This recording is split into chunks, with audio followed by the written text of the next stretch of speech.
Well, hello and welcome back.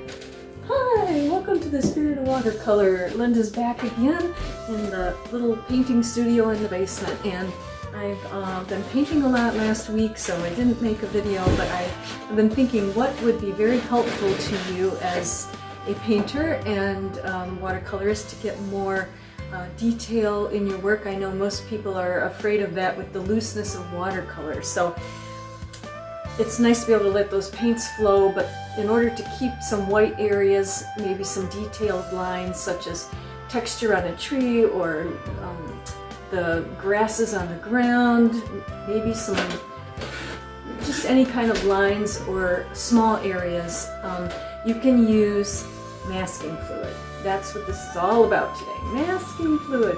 I've got a couple bottles of it here. One is Winsor & Newton and it's white. The other one is a little more yellow. I believe it comes in a pink, and it's what you prefer. I prefer to not have it stark white because if the papers are the same white or very close, I don't always see this. It's hard for me to see it on the paper, and I like to be able to distinguish it from other parts of the painting. And you know, there are other parts of the painting I'm going to leave white.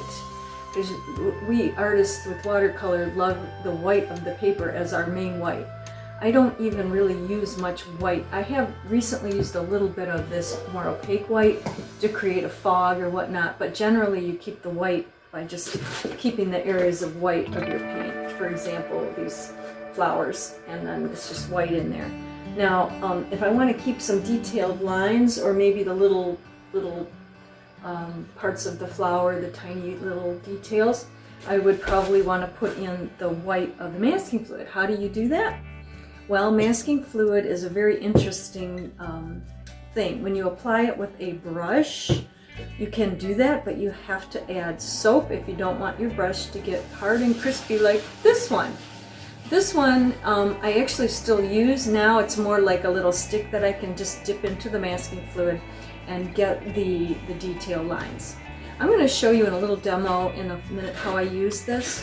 The other couple things that I do use, sometimes I use this, which is just your good old-fashioned calligraphy pen. You know, you can put these little metal, I think they're called nibs on there, and they collect and hold the masking fluid just like they hold a watercolor paint or pen, and I mean ink from pen and ink work.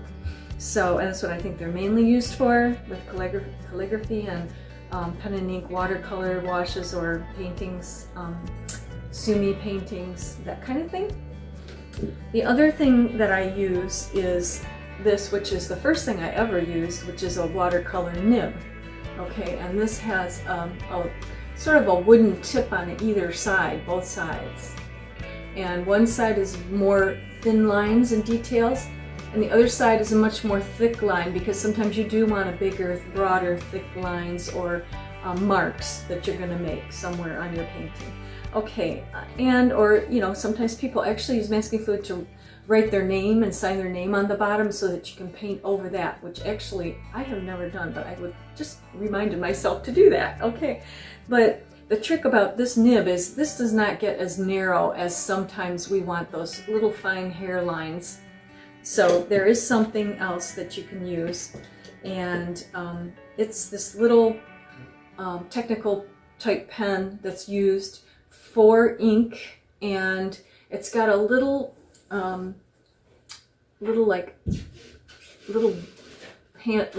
turning like wheel on it that you can, when you turn this, it gets this space between the two sides of the metal closer or further apart. And what happens when you use this is you can make this as thin or thick a line as you want. So this is a lot more usable. In fact, I use this probably more than any of the others now because of the versatility of the thickness of the line I can make with it. Okay, so those are the main ones I use. I don't want to get into too many things, but you know, this is a lot. You know, the paintbrush, if you use a paintbrush and you don't want it to get hard like that, you dip it in or rush it in just a bar of soap and then dip it. And to me, that's kind of complicated, so I've moved away from that. Okay, but I do like to use that, just that little, it's I can create fine thin lines with this, just as it is now, hard as a rock little brush. And then again, the nib comes in handy, and the calligraphy pen. So I'm going to show you a little bit of demonstration of each of those, then we'll let it dry, and then we'll go and paint over them, and you'll see how the calligraphy lines are held. I'm probably going to show you in an actual small painting where we're going to add the different thicknesses of lines to create the different parts of the painting that you want to maintain. Then we'll let those paints flow in there, and we'll see how these hold up. Okay? Okay, so here is a painting I did of a waterscape, and I'm using that sort of as my model to paint using masking fluid. Now I'm going to go down to my white paper that I drew up a similar drawing, and unfortunately I'm going to have some shadows from this camera holder that I have here, but I think you can see if you look at this that there is masking fluid up here where there's some potential birds, and then there's fluid here under the shoreline where I put in some waves of the water, just some lines in the water to hold some whites. Okay, and then down below, this might get too dark here, but I did some shoreline down at the bottom, and there's some more water and a little bit of rocks. And I'm going to show you, because I didn't want to try to do this whole thing, it makes the video too long, but I was using my ruling pen and drawing those lines in. Okay, I've been dipping them in this is just a little Greek yogurt tub, okay? Chobani's my favorite. And I poured in a little bit of this slightly yellowed masking fluid, okay?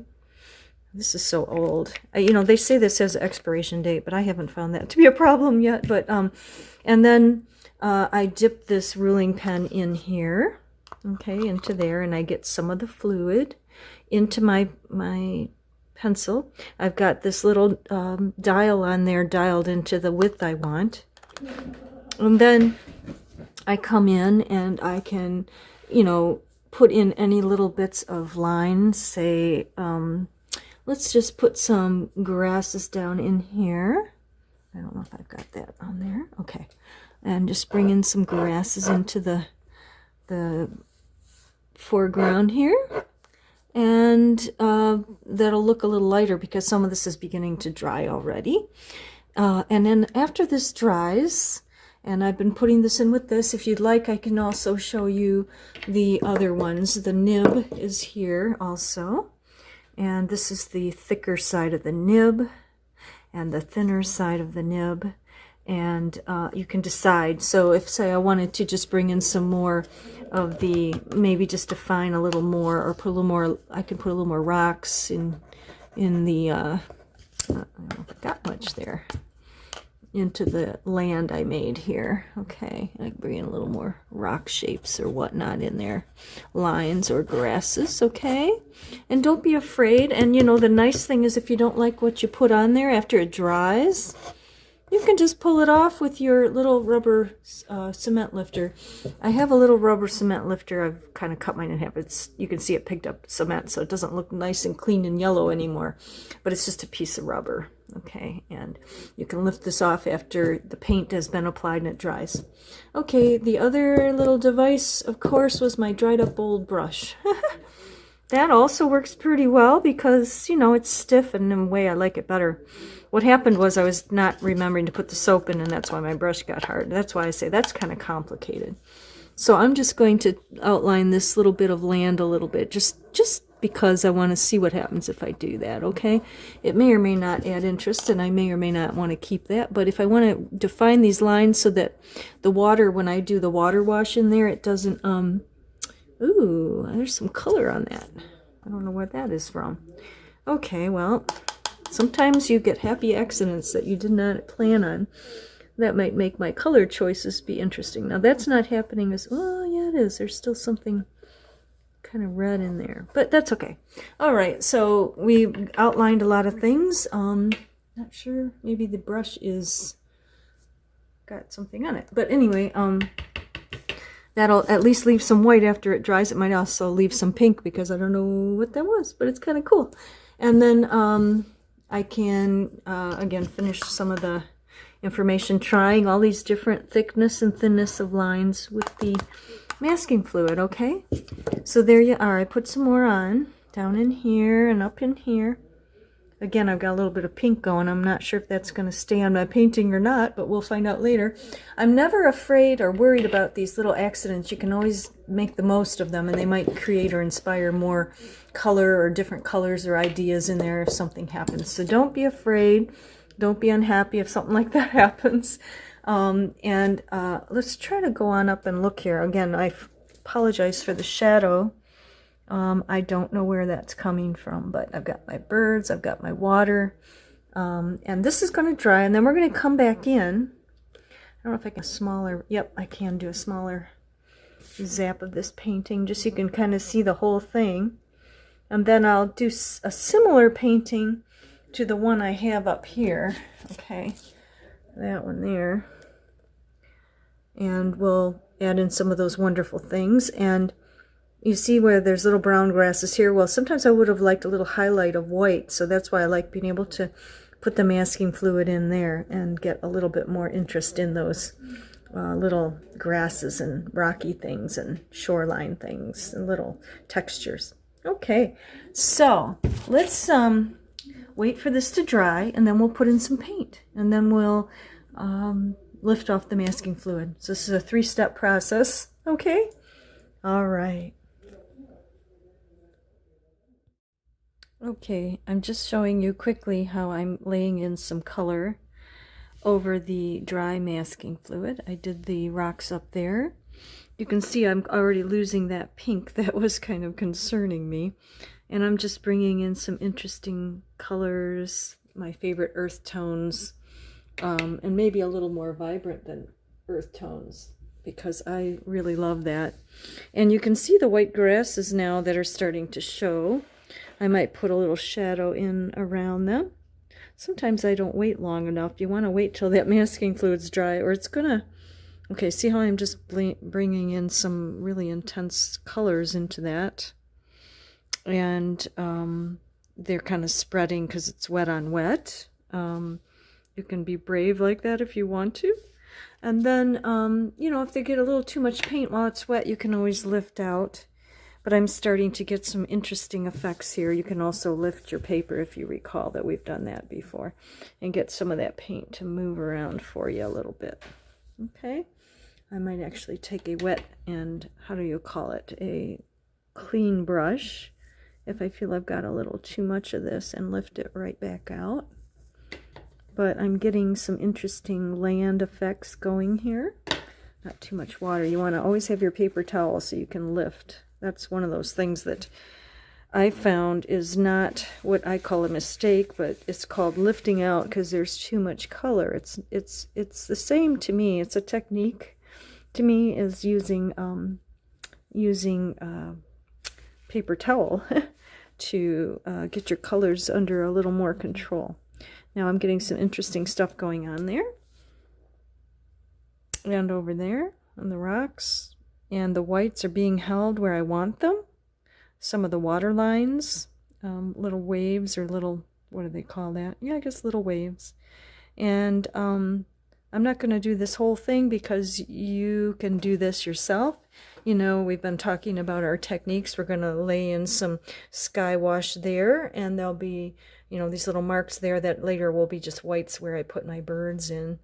And then I actually got a little too much paint there, so, or I mean masking fluid where I want the birds. So after that's, before I apply my paint, I'll probably pull some of that off with my rubber cement lifter here. Where did it go? There it is. Remember, and we'll just lift some of that out. Okay, so here we are. Our painting is, you know, coming along, and then after all this is done, we're gonna and all this is dry. I'll show you this painting all finished and dry, and then we'll lift off the white and then decide if we need to put any color in where the whites are kept. Sometimes you will add a little more color back in if you like. That's always an option, but you've got those whites saved. Okay, terrific. Okay, so I've laid in the paint for our painting that you may recall, the rocks down here that we did.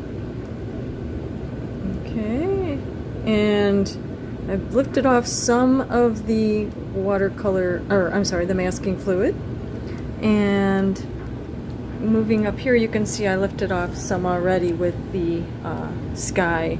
There was a hint of a streak of a cloud and some hints of birds up there that I'll fill in the information. I just wanted to keep some whites for highlights on the birds and just kind of add a little interest to the sky. And then I've been getting ready now to lift off the masking fluid in the water, and then there's more. And you know, sometimes it is hard to see even though it's a little off-white, but you can always put your hand through and feel the rubber cement there. That's what it is, really, is rubber cement, and liquid rubber cement that dries. And then we're going to take our masking fluid lifter. Mine is so used, I don't know if it looks like they are when you buy them, but some people call them rubber cement removers also, because they're very gentle, okay? And so when you start to, you know, just rub like so, you'll start to pull off the rubber cement. I'm trying to angle my board so you can see it better, so I'll put that under there. And then just start rubbing it, and it'll start to loosen the cement, and you should be able to start to pull it off. Usually they say that the sooner you do this, the better, because it can be very bad for the paper, I guess. There's some acid in the rubber cement or something that's not good for it. I don't panic about these things. It's been a day. I had to let everything set up and dry. I did a wash of water and a wash of sky and some background. And you'll see here that I'm getting some waves in the water. You're going to get pretty defined lines. If you don't want them so defined, you can go back in and sometimes soften the non-staining paints and lighten it up around there to kind of bring it together more. But usually what people want is this hard edge. So we're going to be, you know, just going along through this entire painting and getting all this off. I do use my fingers to do it as well. I don't know that everybody does, but you know, and you're going to have a little pile of rubber cement on your table that you'll need to clean up afterwards. Make sure you don't drop it on the floor if you have any pets, because they might think it's food. I don't know. Can't be very good to eat. So, but anyways, you can see it's looking whiter and whiter where I'm taking off the yellowish, slightly yellowed masking fluid, right? Very good. Now, let's see, anything else I want to tell you? Oh, yeah, this is what I sometimes use. This is my magic rub eraser, which is what my professor recommended that we use. Now, the only trick with this that could be a negative is if you have pencil lines you want to keep, because you might actually erase them. I didn't use pencil with this. I just decided where I wanted some white in the water. And this painting was kind of just a creation from my own imagination, and lots of paintings from the past are probably in my mind from following photographs or going outside and painting, which I haven't done a lot of, and I'm thinking I might start to do. This is a beautiful summer. We might get some nice days. I can't decide if I like the rubber cement more or the eraser. I guess it depends. I mean, probably you're using up your eraser a little, which but it works just as well. So if you don't have one of these handy, and they're usually twice this, they're like, this is a half, I cut it in half. I just like the size of it better for me. The big one, I just didn't see the point of holding such a large thing. You see how all that's coming off? Now when you get finished with this, if you look and the lines seem a little too white for you, I actually like that a lot. But if it feels too stark, you can come in and do some soft washes of maybe a light blue in there, or a little reflection of gold in those areas, just to reflect from some sunlight up here. that kind of thing. Okay, so you kind of see, I just wanted to make it pretty apparent that it's just not that hard to do. Okay, and then you can go on and, you know, finish your painting there. Oh, I wanted to mention that in here I did drip some fluid. I didn't intend to, so there's some kind of big globby areas. I'm just going to fill those in with paint as I choose, you know, just some indentions in the land, and maybe put in a little bit of grasses and whatnot, or rocks, make them into rocks. It's just the thing about watercolors, you have to go with it, and sometimes things happen, like the pink I got in there, and I kind of see a little bit of it in there, but I kind of think it's all right, you know. It's not really creating a problem, it's creating a little bit of color and definition. Sometimes with watercolor, I think that one of the hardest things for people is to just go with the flow of it, and that sometimes things aren't exactly how you planned in your mind. And once you can handle that, then the creativity can begin, and sometimes you can get even better, more beautiful, amazing things than you thought you would. Look at that. See, my little grass is coming up in there. Okay, I'm going to stop because I think we have the idea. All right.